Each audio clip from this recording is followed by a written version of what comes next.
برطانیہ، آسٹریلیا اور کینیڈا نے باضابطہ طور پر فلسطین کو ایک آزاد ریاست کے طور پر تسلیم کر لیا ہے۔ لوگ سمجھ رہے ہیں کہ خطے کی تاریخ بدلنے والی ہے۔ فلسطین کو صرف کسی امن معاہدے کے بعد ہی تسلیم کیا جا سکتا ہے۔ اسلحے کی فراہمی جو اسرائیل کو کھلی ہے یہ بند کر دی جائے تو غزہ کے محاصرے کا خاتمہ ہو سکتا ہے، فلسطین کی معیشت بحال ہو سکتی ہے، تو پھر یہ تاریخ بدل دے گا۔ امید اس لیے کہ پہلی بار بڑے مغربی ممالک نے کھل کر فلسطینی ریاست کو تسلیم کیا ہے، اور خدشہ اس لیے کہ امریکہ اور اسرائیل اب بھی اپنی پرانی پوزیشن پر، اپنی ضد پر ڈٹے ہوئے ہیں۔ لندن سے صحافی ثقلین امام کا سلام قبول کیجیے۔ ہمارے اس چینل کو سبسکرائب کریں اور بیل آئیکن دبانا مت بھولیے تاکہ آپ کو نئی ویڈیو جو اس بارے میں ہماری پوسٹ ہو رہی ہیں وہ آپ کو ملتی رہیں۔ آج ہم بات کر رہے ہیں ایک بڑی خبر کی۔ یہ عالمی سیاست میں ایک بڑی خبر کے طور پر بات کی جا رہی ہے کہ برطانیہ، آسٹریلیا اور کینیڈا نے باضابطہ طور پر فلسطین کو ایک آزاد ریاست کے طور پر تسلیم کر لیا ہے، اور فرانس بھی اسے تسلیم کرنے جا رہا ہے۔ لوگ سمجھ رہے ہیں کہ خطے کی تاریخ بدلنے والی ہے۔ ہاں، تھوڑی بہت، مگر بہت زیادہ نہیں، کیونکہ یہ وہی ممالک ہیں جو برسوں سے یہ کہتے آئے ہیں کہ فلسطین کو صرف کسی امن معاہدے کے بعد ہی تسلیم کیا جا سکتا ہے۔ تو وہ بات تو برقرار ابھی بھی ہے، بات کرتے ہیں اس پہ۔ یہ ممالک اور فرانس نے بھی فلسطینی ریاست تسلیم کرنے کا اعلان کیا ہے، مگر ایسے ہی جیسے بکری کا دودھ مینگنیوں کے ساتھ اپنی شرائط شامل کر دی ہیں بیچ میں۔ لیکن اسرائیل کی مسلسل جارحیت، غزہ میں ہزاروں اموات، لاکھوں لوگوں کی بے دخلی، اور مغربی کنارے پر تیزی سے پھیلتی ہوئی یہودی بستیاں، یہودی جو سیٹلمنٹس ہیں، وہ دیکھنے میں بڑھ رہی ہیں، اور اسرائیل کی مسلسل ہٹ دھرمی، اسرائیل کو اسلحے کی سپلائی ابھی تک روکی نہیں گئی ہے۔ 20 ستمبر کو برطانوی وزیر اعظم کیئر سٹارمر نے اعلان کرتے ہوئے کہا کہ ہم فلسطینی ریاست کو تسلیم کر کے امن کی امید کو ایک نیا موقع دینا چاہتے ہیں۔ آسٹریلیا اور کینیڈا نے بھی یہی موقف اپنایا ہے اور کہا ہے کہ فلسطین کو اس کا حق دینا اب مزید مؤخر نہیں کیا جا سکتا ہے۔ بہت شکریہ آپ کا۔ یہ فیصلہ تاریخی ہے، مگر سوال یہ ہے کہ اس کا اثر کیا ہوگا۔ فلسطینی عوام دہائیوں سے قبضے کے سائے میں جی رہے ہیں، اور آج جس قسم کی بربریت کا سامنا اس کی مثال نہیں ملتی ہے، یا کہہ لیں کہ نکبہ کے موقع پر ہی تھی 1948 میں۔ مغربی کنارے ویسٹ بینک میں اسرائیل نے 7 لاکھ سے زیادہ یہودی آباد کار بسا دیے ہیں۔ یہ آباد کار ایریا سی میں قابض ہیں، جو مغربی کنارے کے 60 سے 70% سے زیادہ رقبے پر مشتمل ہے۔ یعنی کہ جو مقبوضہ فلسطین کا علاقہ جو ہے، جس کو ویسٹ بینک کہا جاتا ہے، جہاں پہ یروشلم یا بیت المقدس بھی ہے، اس پورے خطے کا 60 اور 70% کے درمیان کا جو علاقہ ہے وہ پہلے ہی یہودیوں کے اور ان کی بستیوں کے قبضے میں جا چکا ہوا ہے، اور انہی علاقوں میں زیادہ تر قدرتی وسائل، پانی اور اسٹریٹجک لینڈ ہے۔ تو فلسطینیوں کے پاس آگے بچا کیا ہے؟ ان یہودی بستیوں نے فلسطینی سرزمین کو ٹکڑوں میں بانٹ دیا ہے۔ ایک طرف چھوٹے چھوٹے فلسطینی قصبے اور شہر ہیں، دوسری طرف یہودی بستیوں کی اونچی اونچی کنکریٹ کی دیواریں ہیں، چیک پوسٹیں ہیں، اور یہودی آباد کاروں کی غیر قانونی بستیاں۔ اقوام متحدہ کے ماہرین ہمیں بار بار بتا چکے ہیں کہ یہ سب غیر قانونی ہیں، اور اس کے نتیجے میں 2 ریاستی حل تقریباً ناممکن ہو رہا ہے، مگر اسرائیل کی تعمیر رکنے کا نام ہی نہیں لیتی ہے۔ ابھی حال ہی میں نتنیاہو نے کہا ہے کہ یہودی سیٹلمنٹس کی تعمیر جاری رہے گی، اور فلسطینی ریاست کا تصور دفن ہو چکا ہے۔ غزہ میں تو منظر اور بھی بھیانک ہے۔ اکتوبر 2023 سے شروع ہونے والی جنگ نے پورے علاقے کو ملبے کے ڈھیر میں بدل دیا ہے۔ اقوام متحدہ کے مطابق 1 لاکھ سے زیادہ لوگ مارے گئے ہیں، اور اس سے زیادہ زخمی ہوئے ہیں۔ لاکھوں افراد بے گھر ہو گئے ہیں، ہسپتال تباہ ہو گئے ہیں، اسکولوں کا وجود ختم ہو گیا ہے، اور اس وقت پورے خطے کو قحط کا سامنا ہے۔ ماہرین غزہ کو قحط زدہ خطہ قرار دے چکے ہیں۔ دنیا بھر میں انسانی حقوق کی تنظیمیں چیخ رہی ہیں کہ یہ صدی کی سب سے بڑی انسانی تباہی یعنی ہیومینیٹیرین ڈیزاسٹر ہے۔ ایسے ماحول میں مغربی ممالک کے اس فیصلے کو اسرائیل کے خلاف محض ایک علامتی بغاوت کے طور پہ دیکھا جا رہا ہے، جیسے وہ اپنے پرانے دوہرے معیار سے ہٹ کر ایک نئی پوزیشن لینے کی کوشش کر رہے ہیں۔ ابھی تک انہوں نے اسلحے کی سپلائی بند نہیں کی ہے۔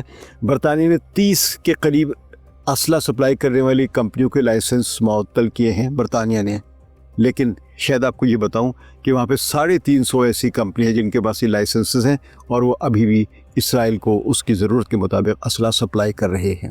ان ملکوں میں یہاں کی نئی نسل ان کی اسرائیل نواز پالیسیوں سے بغاوت کر رہی ہے، جس کو جین زی کہتے ہیں۔ جو اسٹوڈنٹس ہیں وہ ہر ہفتے یہاں پہ لاکھوں کی تعداد میں سڑکوں پہ مظاہرے کر رہے ہیں، اور اب ان کی خبریں بھی مین اسٹریم میڈیا کم ہی دیتا ہے کہ جیسے 1 لاکھ کا جلوس نکلا کوئی بات ہی نہیں ہے۔ لیکن اگر 1 لاکھ اینٹی امیگرینٹس کا جلوس نکلے گا تو اس کو تمام اخبار اپنی فرنٹ پیج کی سرخیوں میں لگائیں گے، اور تمام بڑے بڑے ٹیلی ویژن چینل جو ہے اس کو اپنی پہلی خبر کے طور پر نشر کریں گے۔ لیکن سوال یہ ہے کہ کیا ان ملکوں کا اس فلسطینی ریاست کو تسلیم کرنے کا یہ فیصلہ محض الفاظ کا کھیل ہے؟ کیونکہ حقیقت یہ کہ برطانیہ نے اگرچہ فلسطین کو تسلیم کیا ہے مگر اسرائیل کو اسلحے کی سپلائی بند نہیں کی ہے۔ برطانیہ کے ہتھیار آج بھی اسرائیلی فوج کے پاس پہنچ رہے ہیں۔ آسٹریلیا اور کینیڈا نے بھی فلسطین کو تسلیم کیا ہے مگر مشروط طور پر، اور امریکہ تو بدستور اسرائیل کے ساتھ کھڑا ہے، جس کی ایک ویٹو سے ساری دنیا کے فیصلے جو ہیں وہ رک جاتے ہیں۔ اور جب تک امریکہ راضی نہیں ہوگا فلسطینی ریاست کو اقوام متحدہ میں ایک مکمل سوورن ریاست والا درجہ نہیں مل سکے گا۔ واشنگٹن نے ہر محاذ پر اسرائیل کو تحفظ دیا ہے۔ وہ اقوام متحدہ کی قراردادوں کو ویٹو کرتا رہا ہے جو بھی اسرائیل کے خلاف ہوتی ہیں، اور اسرائیل کو سالانہ اربوں ڈالر کی فوجی امداد دیتا ہے، اور ہر بین الاقوامی دباؤ سے محفوظ کرتا ہے اسرائیل کو۔ اور صدر ٹرمپ اب پھر کانگریس سے کچھ اور مانگنے گئے ہیں، 6 ارب ڈالر کے فوجی اسلحہ مزید بھیجنا چاہ رہے ہیں۔ بہت سے تجزیہ کار فلسطینی ریاست کو تسلیم کیا جانا ایک کاسمیٹک قدم کہتے ہیں، یعنی ایک ایسا قدم جس سے تصویر اچھی لگتی ہے مگر حقیقت میں کچھ نہیں بدلتا۔ اگر امریکہ اپنی اسی پالیسی پر نظر ثانی نہ کرے اور اسرائیل کو بستیوں کی تعمیر روکنے پر مجبور نہ کرے، اگر غزہ کا محاصرہ ختم نہ ہو اور انسانی امداد آزادانہ طور پر نہ پہنچے، تو فلسطین کی ریاست کو تسلیم کیا جانا محض کاغذ پر ایک حرف لکھنے کے برابر ہے، یا ریت پر ایک لفظ لکھنے کے برابر ہے۔ لیکن یہ کہنا بھی درست ہوگا کہ یہ فیصلہ مکمل طور پر بے معنی نہیں ہے۔ عالمی رائے عامہ کی طاقت کو نظر انداز نہیں کیا جا سکتا ہے۔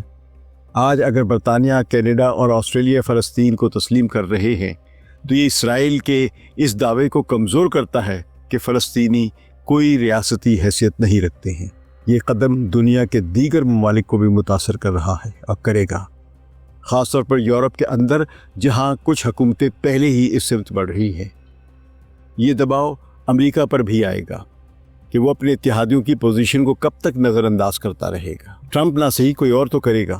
واشنگٹن پر یہ سوال ضرور بڑھتا جائے گا کہ جب اس کے قریبی اتحادی فلسطین کو تسلیم کر رہے ہیں تو آخر امریکہ کیوں اسرائیل کی غیر مشروط حمایت پر اڑا ہوا ہے، ایک ضد کیوں پکڑی ہوئی ہے۔ یہ سب اس حقیقت کو تبدیل نہیں کرتا کہ فلسطینی عوام کو آج بھی روزانہ مشکلات کا سامنا ہے۔ مغربی کنارے میں بستیاں بڑھ رہی ہیں، جگہ جگہ چیکنگ ہوتی ہے، زیادتیاں ہوتی ہیں، زمینوں پہ قبضے ابھی بھی جاری ہے، اور غزہ تباہی کا شکار ہے۔ فلسطینی اتھارٹی کمزور ہے اور فلسطینی قیادت تقسیم کا شکار ہے۔ فلسطینی ریاست کی وائبلٹی یعنی اس کی قابل عمل حیثیت دن بدن کمزور ہو رہی ہے۔ لیکن ساتھ ہی یہ فیصلہ ایک امید کی کرن بھی ہے کہ دنیا کے طاقتور ممالک اب صرف تماشائی نہیں رہیں گے۔ اگر یہ ان کا تسلیم کیا جانا فلسطینی ریاست کا ایک عملی اقدامات کے ساتھ جڑ جائے، یعنی صرف تسلیم کر کے بیٹھ نہ جائے، کچھ اقدامات بھی کرے اور بستیوں کی تعمیر پر پابندی لگائی جائے، اسلحے کی فراہمی جو اسرائیل کو کھلی ہے یہ بند کر دی جائے، تو غزہ کے محاصرے کا خاتمہ ہو سکتا ہے، فلسطین کی معیشت بحال ہو سکتی ہے، اور حقیقت میں ایک مذاکراتی عمل شروع ہو سکتا ہے، تو پھر یہ تاریخ بدل دے گا۔ اگر یہ سب کچھ نہ ہوا تو یہ خطرہ ہے کہ یہ فیصلہ محض ایک سفارتی دکھاوا بن کر رہ جائے گا، ایک ایسا قدم جسے کتابوں میں تو لکھا جائے گا مگر زمینی حقیقت پر اس کا اثر محدود ہوگا۔ فلسطینی عوام کو آج انصاف، آزادی اور تحفظ کی ضرورت ہے، محض بیانات اور کاغذی طور پر تسلیم کیے جانے کی نہیں۔ یہ لمحہ امید اور خدشے دونوں کا ہے۔ امید اس لیے کہ پہلی بار بڑے مغربی ممالک نے کھل کر فلسطینی ریاست کو تسلیم کیا ہے، اور خدشہ اس لیے کہ امریکہ اور اسرائیل اب بھی اپنی پرانی پوزیشن پر، اپنی ضد پر ڈٹے ہوئے ہیں۔ وقت ہی بتائے گا کہ فلسطینی ریاست کو تسلیم کیے جانے کا فیصلہ تاریخ بدلتا ہے یا تاریخ کا ایک اور علامتی واقعہ ثابت ہو کر تاریخ کے صفحوں میں گم ہو جائے گا۔ لیکن ایک بات طے ہے، فلسطینی عوام نے پچھلے 75 برسوں میں جو قربانیاں دی ہیں وہ دنیا کی کسی جد و جہد آزادی کی قربانیوں سے کم نہیں ہے۔ ہر تباہ شدہ گھر، ہر شہید بچہ، ہر لاپتہ ماں اور ہر بوڑھا باپ ایک سوال بن کر کھڑا ہے کہ کیا انصاف صرف طاقت اور ریاستوں کے لیے ہے؟ کیا آزادی صرف ان قوموں کے لیے جو بڑی طاقتوں کے حلیف ہیں؟ اور کیا ایک معصوم قوم کی آنکھوں سے بہنے والا خون کبھی طاقتوروں کے ضمیروں کو نہیں جگا پائے گا؟ فلسطینی ریاست کے تسلیم کیے جانے کا فیصلہ فلسطین کے شہید بچوں کی قربانی کا متبادل نہیں ہے، مگر یہ ایک قدم ہے مثبت سمت میں، شاید چھوٹا اور شاید ناکافی، مگر ایک ایسا قدم جس کے بعد دنیا فلسطین کو نظر انداز نہیں کر سکے گی۔ تاریخ کے اوقات میں یہ وقت لکھا جائے گا، لیکن سوال یہ ہے کہ کیا یہ تحریر فلسطینی عوام کے لیے نئی صبح لے کر آئے گی، یا پھر ان کی شامیں اسی خون اور خاکستر میں ڈوبی رہیں گی؟ دنیا کو فیصلہ کرنا ہوگا کہ وہ فلسطین کو صرف ایک نقشے پر موجود ریاست مانتی ہے یا ایک زندہ حقیقت، ایک قوم، ایک درد اور ایک امید۔ کیونکہ دنیا اگر آج بھی خاموش رہتی ہے تو کل شاید تاریخ بھی ان خاموش طاقتوں کو مجرم ٹھہرائے گی۔ اس لیے فلسطینی ریاست کو تسلیم کیا جانا کافی نہیں، بلکہ فلسطینیوں کو اجتماعی موت سے بچانا بھی ضروری ہے۔ ہمارے اس تجزیے پر اپنا فیڈ بیک ضرور دیجیے گا۔ شکریہ۔ ثقلین امام کو اجازت دیجیے۔ خدا حافظ۔